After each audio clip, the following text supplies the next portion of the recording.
बेमिसाल। और अब देखिए आपका अपना न्यूज़ 24 एक्सप्रेस नए अंदाज में। नमस्कार, आप देख रहे हैं न्यूज़ 24 एक्सप्रेस और मैं हूं नेहा परिहार आपके साथ। आइए रुक करते हैं आज के बुलेटिन की ओर।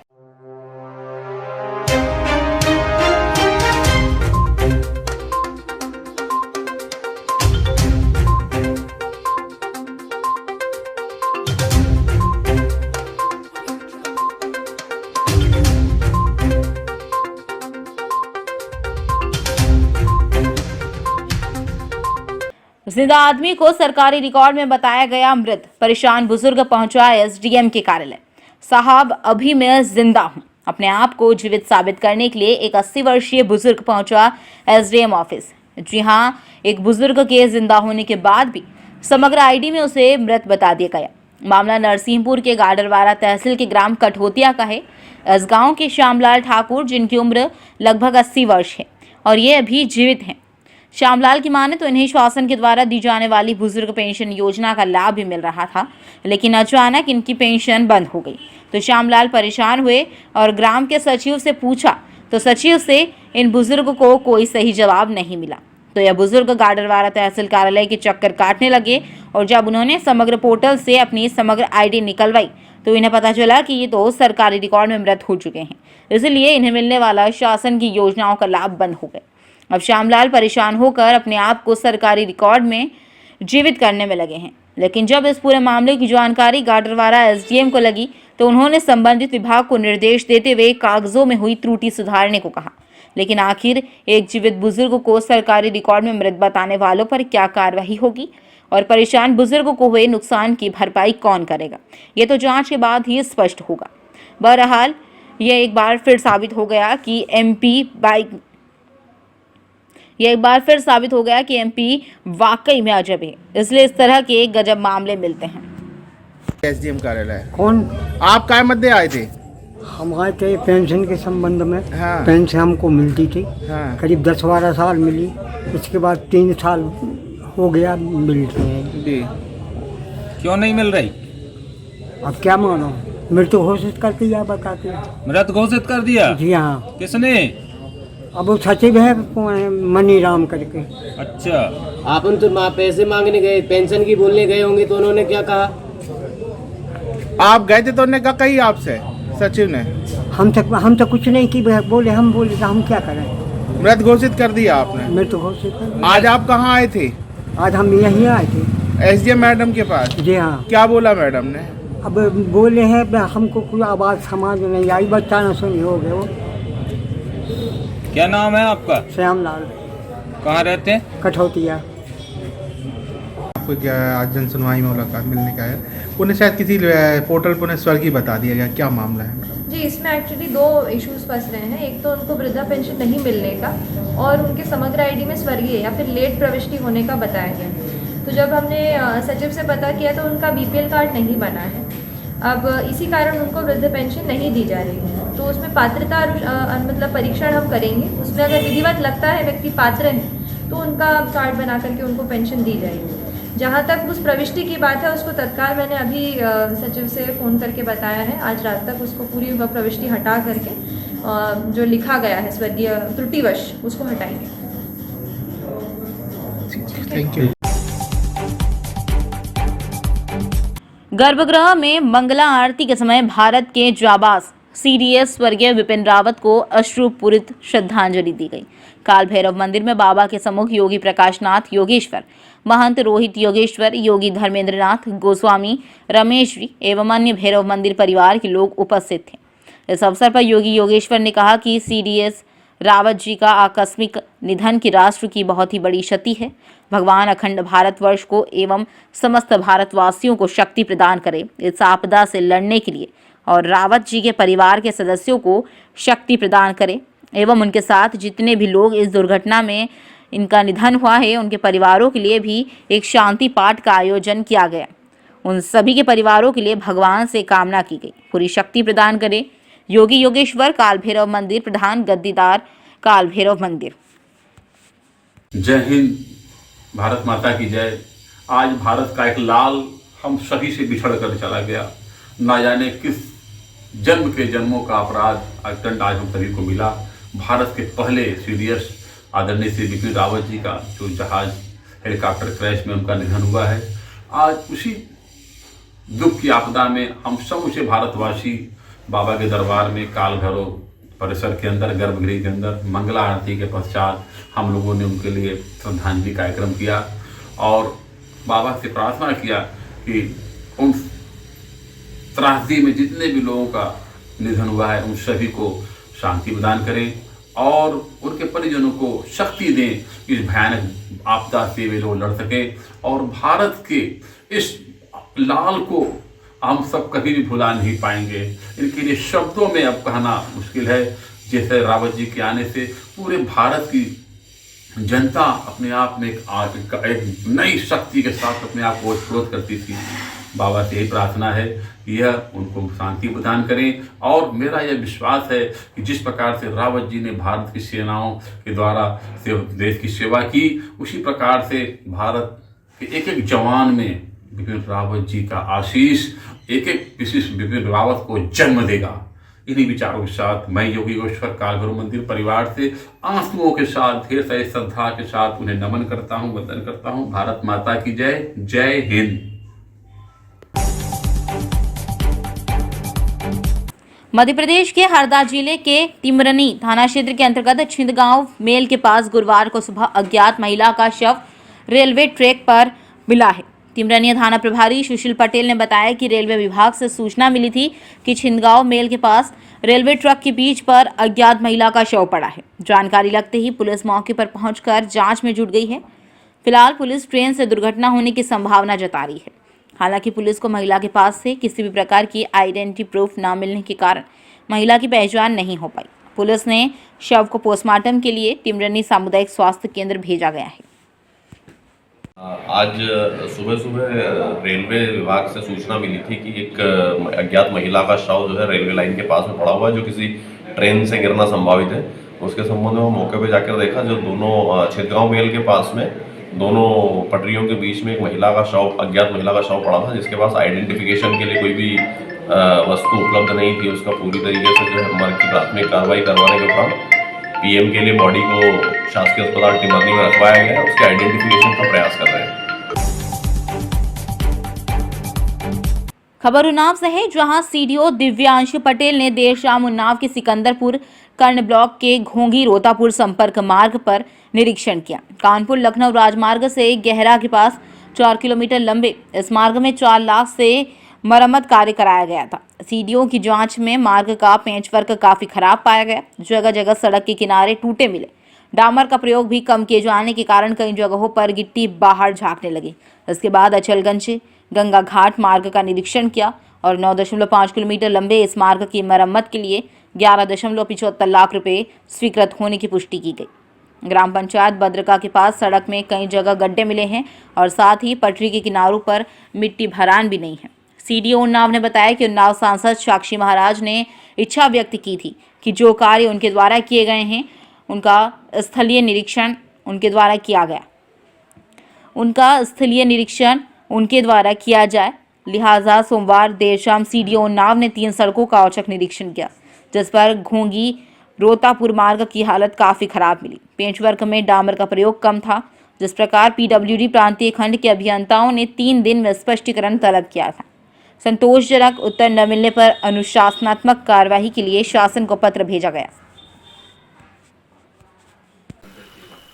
गड्ढा मुक्त सड़कों का अभियान शासन के निर्देशों के क्रम में चलाया जा रहा है और माननीय सांसद जी के द्वारा मुझे निर्देशित किया गया था कि मैं स्वयं फील्ड पर जाकर इन सड़कों का निरीक्षण करूं। इस संबंध में मेरे द्वारा लगातार निरीक्षण किया जा रहा है। कल भी मेरे द्वारा 3 सड़कों का निरीक्षण किया गया था। उसमें कुछ कमियां पाई गई थी तथा उसका सैंपल भी लिया गया है। एक जगह पर सड़क टूटी हुई मिली थी और जानकारी लेने पर सहायक अभियंता के द्वारा जो जवाब दिया गया वह संतोषजनक नहीं था। तो इस संबंध में मैंने निरीक्षण आख्या भेजकर उनसे 3 दिन में स्पष्टीकरण मांगा है। यदि स्पष्टीकरण संतोषजनक नहीं होता है तो आदरणीय जिलाधिकारी महोदय के माध्यम से उचित कार्रवाई की जाएगी। एक बात और है, विवाह पंचमी के अवसर पर नगर के अति प्राचीन रामनिवास मंदिर से भगवान श्री राम की बारात का शुभारंभ किया गया। पालकी में बैठे भगवान श्री राम के स्वरूप को विमान में बैठाकर हजारों श्रद्धालुओं ने गाजे बाजे के साथ नगर के विभिन्न मार्गों से भव्य शोभा यात्रा निकाली गई, जहां नगर के हर दरवाजे पर पुष्प वर्षा के साथ भगवान श्री राम का तिलक किया गया। इस राम बारात का शहर के विभिन्न समाजों द्वारा जगह जगह स्वल्पाहार से स्वागत किया। नगर भ्रमण के बाद राम बारात प्राचीन श्री जानकी निवास मंदिर पहुंची, जहां धनुष भंग, द्वारोच्चार एवं जयमाला कार्यक्रम के साथ विधि विधान से पणिग्रहण संस्कार किया गया। वहीं ट्रस्ट के पदाधिकारियों ने राम बारात में शामिल बारातियों का स्वागत स्वरुचि भोज के साथ करवाया। गौरतलब है कि इस विवाह पंचमी कार्यक्रम का आयोजन रियासतकालीन समय से किया जा रहा है, जो आज भी अनवरत रूप से जारी है। इस कार्यक्रम में समाज के हर वर्ग के लोग, चाहे बूढ़े हो या बच्चे, जवान हो, चाहे कोई भी हो, बढ़ चढ़ कर हिस्सा लेते हुए देखे जा सकते हैं। ये भगवान राम जानकी का विवाह है। इसमें राम निवास से लेके पूरे नगर में नगर भ्रमण होता है भगवान राम जानकी जी का, और नगर भ्रमण होते हुए चार पांच जगह भगवान की आरती होगी, भव्य आरती होगी। भव्य आरती के बाद रामनिवास मंदिर से लेके मौनगंज से स्टैंड से भोलागढ़ मंदिर, भोलागढ़ से बाजार होते हुए, बड़ी देवी होते हुए, स्टैंड से वापस होते हुए फिर अपने जानकी निवास में बारात आ जाएगी। और ये स्टेट टाइम से भगवान राम जी का जानकी जी का विवाह चल रहा है, आज भी पूर्णतः चल रहा है। अब और भव्य तरीके से मनाया जाता है। फिर यहाँ जानकी निवास में बारात आने के बाद भगवान राम जी का टीका तिलक होगा। टीका तिलक के बाद भगवान राम जानकी मंच पे जाएंगे। मंच पे जाने के बाद वहाँ अपना धनुष यज्ञ होगा। धनुष टूटने के बाद भगवान राम जानकी जी का विवाह संपन्न होगा। उसमें भगवान का पाँव पखराई होते हैं और दान संकल्प होता है और पीले हाथ किए जाते हैं जानकी जी के, भगवान जी के। और ये भव्य कार्यक्रम बहुत दिनों से चल रहा है, स्टेट टाइम से चल रहा है। इसमें अपन जीवनार भी करवाते हैं। पूरे नगर भोज रहता है। इसमें पूरे नगर के भोज करवाने के बाद इसको समापन दिया जाता है। वक्त तो चला है एक छोटे से ब्रेक का, फिर मुलाकात होगी ब्रेक के बाद।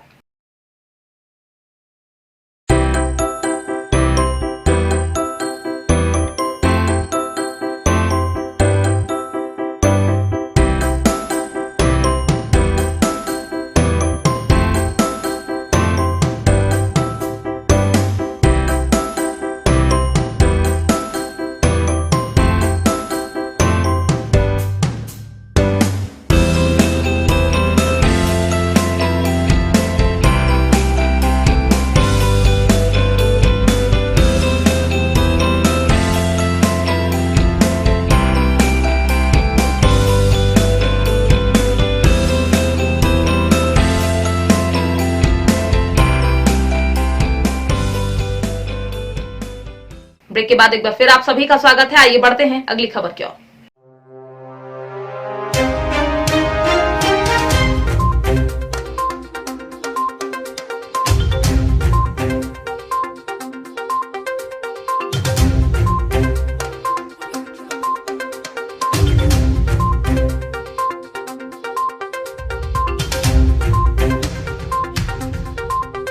पद्मश्री नंदा किशोर पृष्टि उर्फ नंदा सर का निधन हुआ है।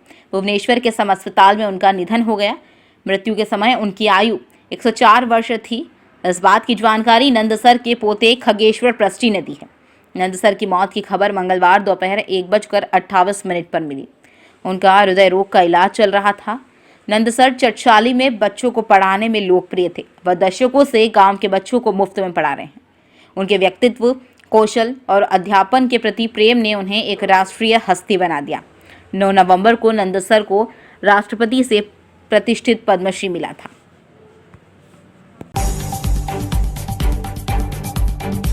मऊरानीपुर कोतवाली क्षेत्र के अंतर्गत आने वाले राष्ट्रीय राजमार्ग झांसी खजुराहो पर ग्रामोदय स्कूल के आगे परीक्षा देने के लिए प्रवेश पत्र लेने जा रहे बाइक पर सवार 2 स्कूली छात्र रानीपुर जा रहे थे। तभी पीछे से आ रहे तेज रफ्तार पीएनसी ट्रक ने तेजी और लापरवाही के चलते छात्रों को कुचल दिया। इसमें ग्राम मेलोनी निवासी अमित पुत्र रामेश्वर प्रसाद कुशवाहा 17 वर्ष, व अखंड प्रताप पुत्र रामदयाल 18 वर्ष को मौके पर पहुंची कोतवाली पुलिस द्वारा आनन फानन में सामुदायिक स्वास्थ्य केंद्र लाया गया, जहां प्राथमिक उपचार के बाद चिकित्सक ने दोनों घायलों को झांसी रेफर कर दिया। वहीं उक्त घटना से नगर व क्षेत्र के लोगों में पीएनसी कंपनी के खिलाफ काफी रोष देखने को मिला तथा कोतवाली पुलिस द्वारा दुर्घटनाग्रस्त वाहनों को कब्जे में लेकर कार्रवाई शुरू कर दी है। क्या नाम आपका? धनिया। क्या घटना घटी यहाँ पे? यहाँ पर मोटरसाइकिल से भी लोग आ रहे थे और यहाँ से 4 पहिया लाल मतलब पीले कलर की गाड़ी थी, ठेला मतलब और ट्रक। क्या हो गया? एक्सीडेंट हो। ट्रक खाली था कि भरा? खाली, उसमें लेबर थी, हम लोग खेत में अपने खाद डाल रहे थे। कौन सी कंपनी का ट्रक था? ये नहीं देखा हमने। 4 पहिया ट्रक था। हाँ। सीधी पहुंची प्रभारी मंत्री मीना सिंह सर्किट हाउस सीधी में चल रही जिले की प्रशासनिक बैठक। जिले के आला अधिकारी सहित नेता मौजूद रहे हैं। बैठक के बाद जिला अस्पताल पहुंचकर ऑक्सीजन प्लांट सहित जिला अस्पताल में बने कोविड वार्ड की व्यवस्था का जायजा लेंगे।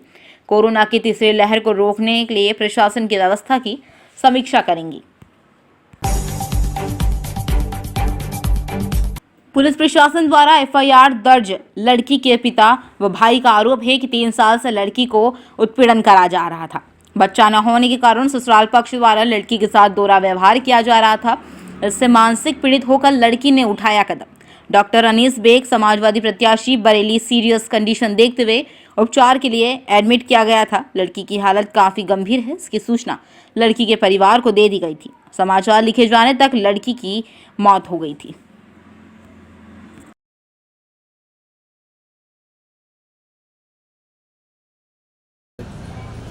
क्या नाम है आपका? ओमपाल कश्यप। ओमपाल जी, क्या प्रकरण है आज जो आप बेग हॉस्पिटल में आए? जब मेरी बेटी है 10-12 3 साल हो गए शादी की। क्या नाम है आपकी बेटी का? अंजलि। चंचल। कितने साल पहले शादी करी थी इसकी? 10 फरवरी को 3 साल हो जाएंगे। 3 साल हो जाएंगे, 18 में होगी। क्या कारण है आज जो हॉस्पिटल में एडमिट करा है? बच्चा न होने कारण झगड़े बात होते और पैसे से मांगते थे। क्या नाम है उसका दामाद का आपके? नीरज कश्यप। कहाँ का रहने वाला है? नंदोसी। तो आज जो घटना हुई है, बच्ची को एडमिट करा है, क्या कंडीशन थी बच्ची की? क्या कारण हुआ जो इसने इतना बड़ा हादसा आपके साथ हुआ है? ये आपसी घरेलू मैटर था। इन लोगों ने कभी हम लोगों को कोई बात नहीं बताई था। क्या ससुराल पक्ष द्वारा या पति द्वारा पीड़ित करा जा रहा था महिला को? ऐसा ही है सर। पूरी बात को आप जरा विस्तार से बताइए। ऐसा ही है सर। बताइए, पूरी बात बताइए आप। सिखाते वगैरह बच्चों के बारे में सिखाते कि बच्चा नहीं हुआ, क्या नहीं हुआ। मतलब 3 साल हो गए और दूसरे मैंने शादी पूरी भरपूर करी थी सर, जैसा और पैसे ही मांगते ये घटना कितने बजे की लगभग?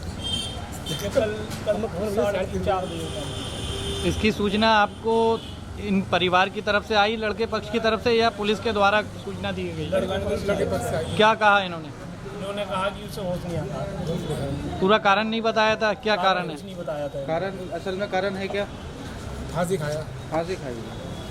आप कंडीशन कैसी है लड़की की? मेडिकल है बहुत ज़्यादा, रह नहीं सकते। मीडिया के माध्यम से क्या चाहते हैं आप? यही चाहते हैं कि बेटी को हक मिले। बस ये मेरी बेटी नहीं, हर किसी की बेटी को हक मिलना चाहिए। मैं आपकी जी, क्या नाम है आपका? प्रदीप कुमार टिंकू। कहाँ के निवासी हैं? सुभाष नगर, राजीव कॉलोनी। क्या मामला है जो बेग हॉस्पिटल में आए हैं आप? मामला ये मेरी सिस्टर एडमिट है यहाँ पर। क्या नाम है उसका? अंजलि कश्यप। क्या पूरा प्रकरण क्या है, ज़रा विस्तार से जानकारी दीजिए। विस्तार से ये आपसी घरेलू कलेश, और कहने का मतलब ये है कोई बात आपसी होती है तो हम लोगों को बताना चाहिए। इन लोगों ने कभी आज तक कोई बात नहीं बताई। इनसे पूछते थे कोई बात नहीं है, कोई बात नहीं है, ठीक है। बस यही कारण है उसका। क्या नाम है इसके हस्बैंड का?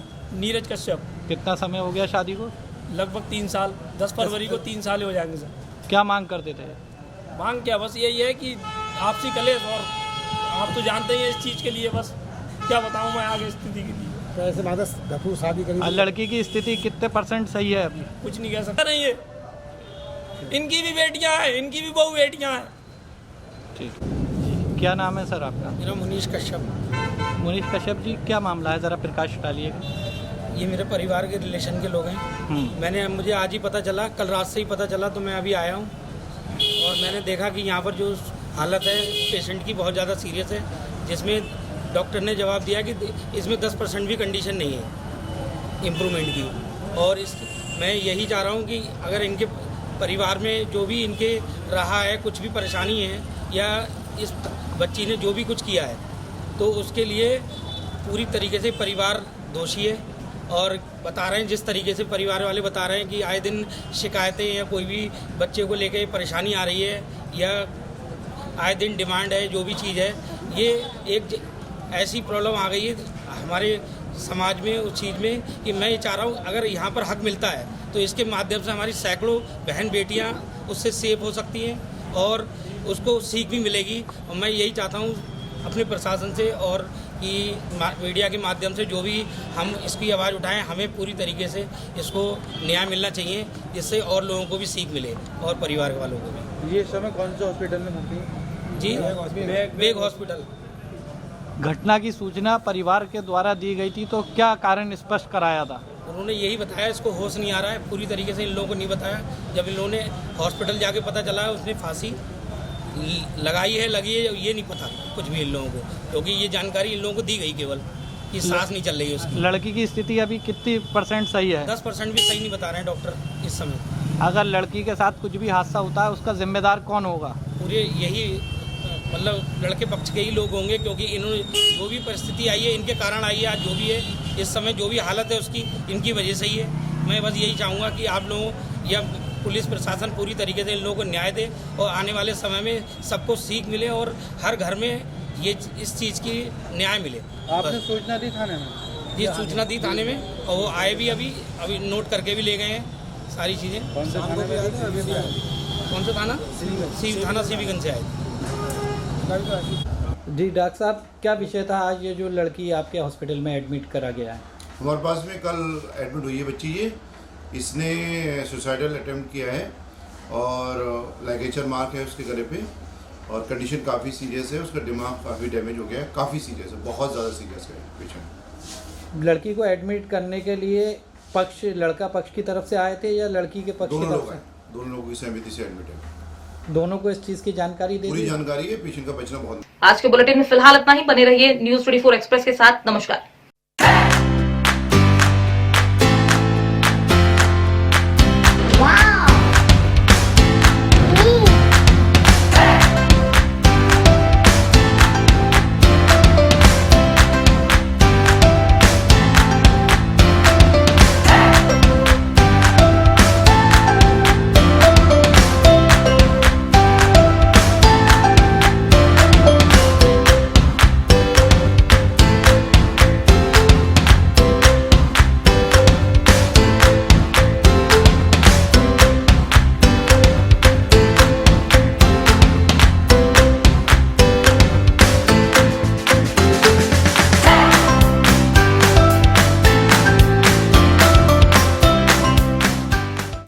एक्सप्रेस के 2 साल बेमिसाल।